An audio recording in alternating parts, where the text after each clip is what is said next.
in the trenches with Dave Lapham. This is Dave Burke, brought to you by First Star Logistics. What a day for the Cincinnati Bengals, 42-21 winners before they go on their bye. And Dave, you saw all the action, called all the action.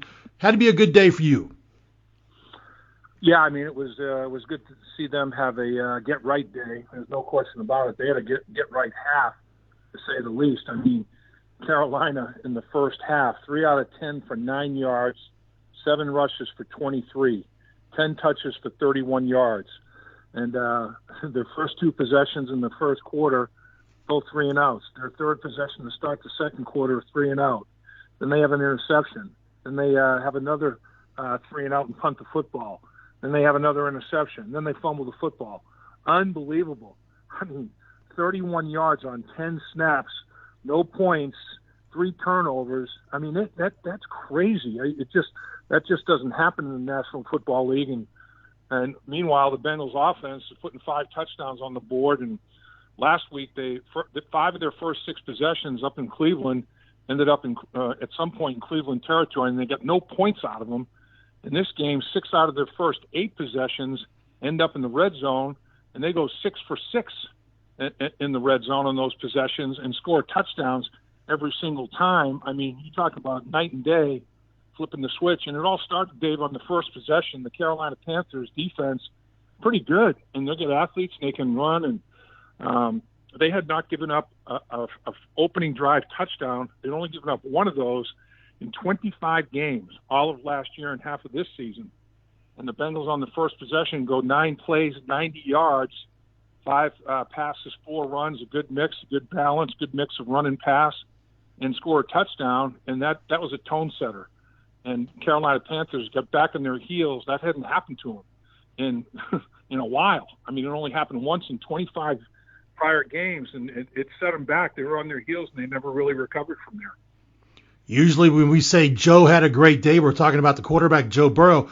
While Joe Burrow did go 22 of 28 for 206 yards and a touchdown, it was all about Joe Mixon. Record-setting day for the Bengals running back. 22 carries, 153 yards, a 7-yard average, 4 rushing touchdowns, and then he adds 4 catches, 58 yards, and another touchdown. Yeah, I mean, his halftime numbers were a good game. He had 15 carries for 113 yards, 7.5 yards a pop, 3 touchdowns rushing in the first half.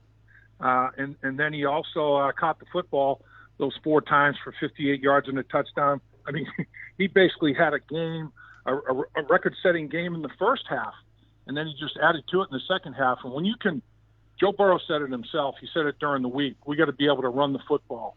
And when you run it for over 200 and throw it for over 200, now you got something cooking, because, you know, the play-action passing game becomes a much better scenario. You don't miss Jamar Chase as much, obviously. You got a lot of things going on, and once they got all of that unfolded, I mean, it was a very, very balanced day in terms of play selection as well as play execution, because both sides of it, running and throwing the football, they were equally effective. Dave, Zach Taylor during his press conference, we saw Chris Evans go out, looked like a knee issue, and then also Dax Hill. Any thoughts on what you're hearing on those? No, it's way too early. They're going to take more pictures in both cases. Fortunately, the bye week's coming. I did ask Zach in my radio postgame about guys that might be coming back after the bye week, and he said, well, the injuries today, they're still collecting information. That's going to be very difficult to say. But he did say, I asked him about DJ Reader. I said, it seems like DJ's tracking to be back after the bye week, and he was very optimistic about DJ Reader's return after the bye, and that'll help at that defensive tackle position, playing at the Pro Bowl level he's playing at. I asked him about Josh Tupou, and he said Josh is still a little bit ways away. He won't be back for that Pittsburgh Steelers game, but to get DJ Reader back in Pittsburgh with a team that, you know, likes to run the football, and then utilize their play action passing game, that would be big to get DJ Reader back in the rotation in the mix at that interior defensive line position. One thing about having a game like this is you get to play a lot of younger players, get to rest some of the veterans. That could play a key role as the season continues when the Bengals come back from the bye. Yeah, I mean, it's, you you look for that kind of thing. They only ran 48 snaps as a team in the football game. And like I said, in the first half, they weren't on the field at all. I mean, they didn't have to get anything done, really. I mean, it was 3 and out. Guys didn't really get worn down. They didn't take a whole lot of snaps. That's a good thing. But the bye week will help everybody that is nicked up and get them closer to a return. The bye week, in my mind, never did have the fortune of a bye week, but watching how players handle it over the years, it's a three-pronged deal. Physically, you get away from it, you take care of your body, you try to recover. If you're injured, if you're not, you stay on your workout programs, you stick to your diet, you don't blow up. Even guys can gain weight quickly, the way the body types are, and you have to be smart about not packing on any extra pounds that you're going to have to work real hard to get rid of after the bye week. You have to be disciplined there, be a pro, and then, mentally stay with the game. Make sure you stay with your tape, studying all the things you need to do and things you can find to do to improve your football performance in the second half and that aspect of it. And then the spirit of it, spirituality. I'm not talking about religious. I'm talking about the football spirit of it. Get your mind right. Make sure you show up with the right kind of energy, enthusiasm, all those kind of things to help lift your football team and get them rolling right away in the second half of the season, because right away you're heading to Pittsburgh for a Sunday night encounter unless it gets flexed. It's a Sunday night game out there in Pittsburgh. You're 0-3 in the division. You need to get a division win on the road. You had a get-right day against the Carolina Panthers, but you go to Pittsburgh and stub your toe and don't put forth your best performance, it all doesn't mean a hill of beans. That's just life in the National Football League. Ask the Buffalo Bills, who the New York Jets knocked off as a division rival, and nobody expected that to happen, that's for sure. But that's life in the National Football League. The Bengals just experienced it up in Cleveland earlier in the week. Joe Burrow said in his press conference after the game, first complete game of the season. And this is, if you're going to do it, what's coming up, as you said, after the bye. First thing is a division rival, the Pittsburgh Steelers, but then you got some tough games. You're going to be going down to play in Tennessee against the Titans. You welcome the Chiefs back at Paycor. Then you have the Browns. You got, maybe want some revenge against what you've done against the Browns the last couple years. This is a gauntlet coming up when they get back from the bye. Oh, there's no doubt. And then you're talking about going to Tampa Bay, going to New England, Buffalo, Baltimore. It's a total gauntlet. There's no question. But let's put it this way. This football team, the Bengals just handled 42-21, beat Tom Brady and the Tampa Bay Buccaneers 21-3, embarrassed them, and put them in a little bit of a mini tailspin. So, again, that's the National Football League.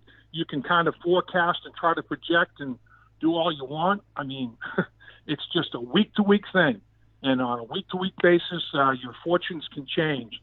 And you have to just approach it. Every matchup is different. The way the Tampa Bay Buccaneers match up, against a football team is not the same way you match up against a football team and vice versa. So it's very interesting how, some teams seem to have another team's number, whereas another team doesn't. You've beaten that team a bunch. It's just weird.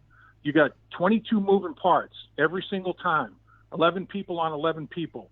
Every offensive play is called to work. Every defensive play is called to stop it.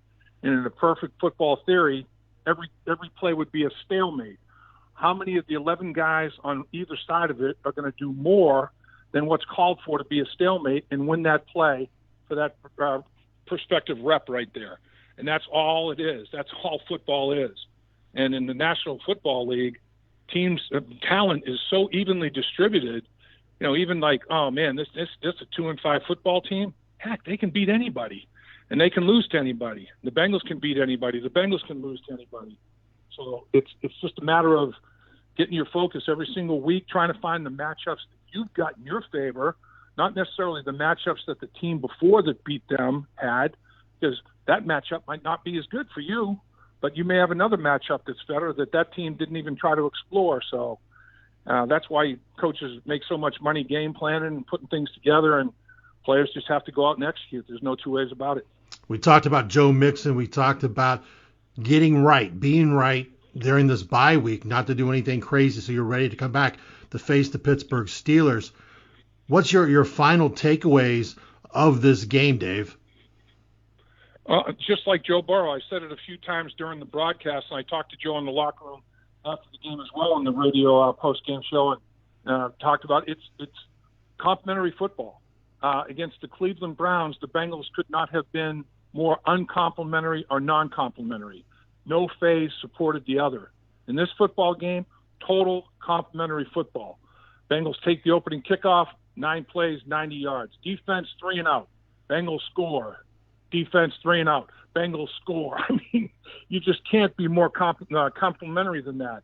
So one phase supporting another. And that's what it's going to take down the stretch is complimentary football. If one phase is struggling, the other part of it has to help them out. If the defense is struggling, keep them off the field. Go on long, extended drives, eat clock, play keep away. If the offense is struggling, defense needs some turnovers, some takeaways. Got to get the offense more possessions. I mean, it's just that simple. The Bengals finished +3 in the turnover category today. That boosts them to +3 at the halfway point.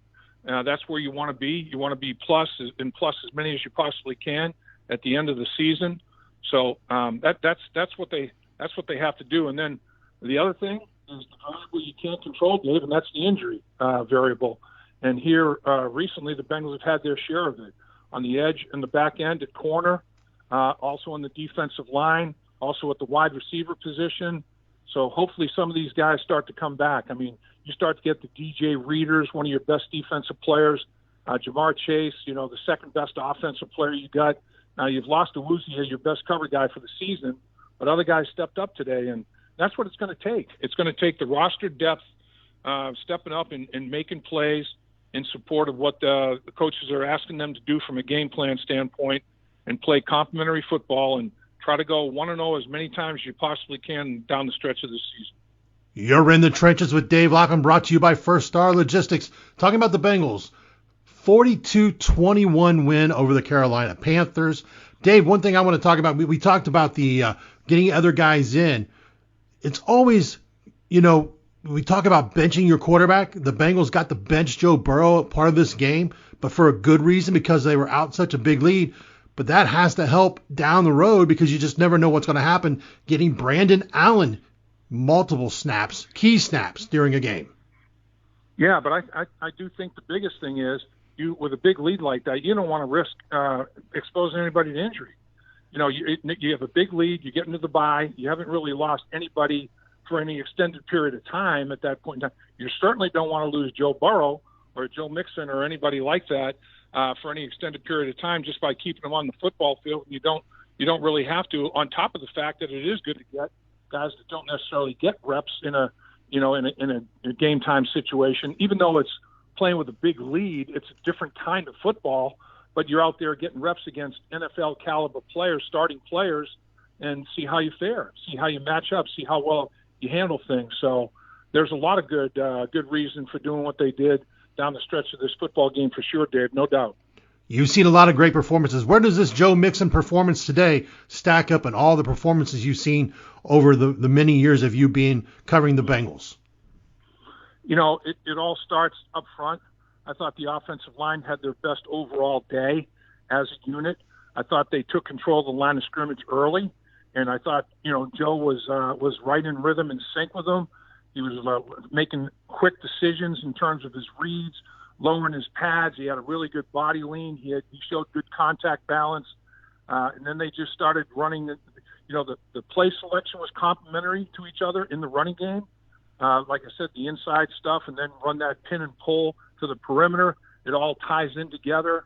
Then they start play action pass a little bit because of the good running game. So they played even within a phase, not just defense complementary football to offense, but offense complementary to itself. Run game, pass game. And Joe Mixon was the straw that stirred the drink. There's no question about it. And when that kind of physicality, when Joe's running like that, and I was so happy for him because people like, has he lost a step? Has he lost this? Has he lost that? I think he slammed the door on that stuff today. He comes up with 5 touchdowns today. He only had 2 on the season coming in. Now with 7 touchdowns, he's crawling up there amongst the league leaders at the halfway point of the season. So I think this is going to free him up. I think we're going to see other, significant performances out Joe Mixon in the second half of the season. I think a lot of good's going to come out of it, and I'm real happy for him because it's not more important to any other player on the football team as it is to Joe Mixon. Football is vitally important to the dude, and he works as hard or harder than anybody. So you love to see players with that kind of attitude, that kind of mentality, and good people. Good things happen to good people, and he got rewarded. In the Trenches is brought to you by First Star Logistics. If you like what we're doing on In the Trenches, be sure to hit the like button on all of our videos. And if you have not subscribed to the channel yet on YouTube, please do so. You can also find many of our episodes wherever you get your podcast. Dave, I know it's been a long day. Time to get home and spend some time with your family, but I'm sure we will be talking very soon. Yes, sir, Dave. We'll be catching up and having some guests to talk about this big victory as the Bengals go into the bye during the course of next week, sir. At First Star Logistics, we're a very strict company that really puts the pressure on our employees.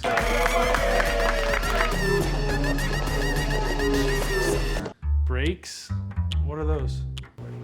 That's what I'm talking about, Icky. Get the body right, then the mind's right. Gotta get that body right. That's right. Yes, sir. Become a star with a chance to earn the highest commission percentages in the industry as a freight broker agent. Check out FirstStarLogistics.com.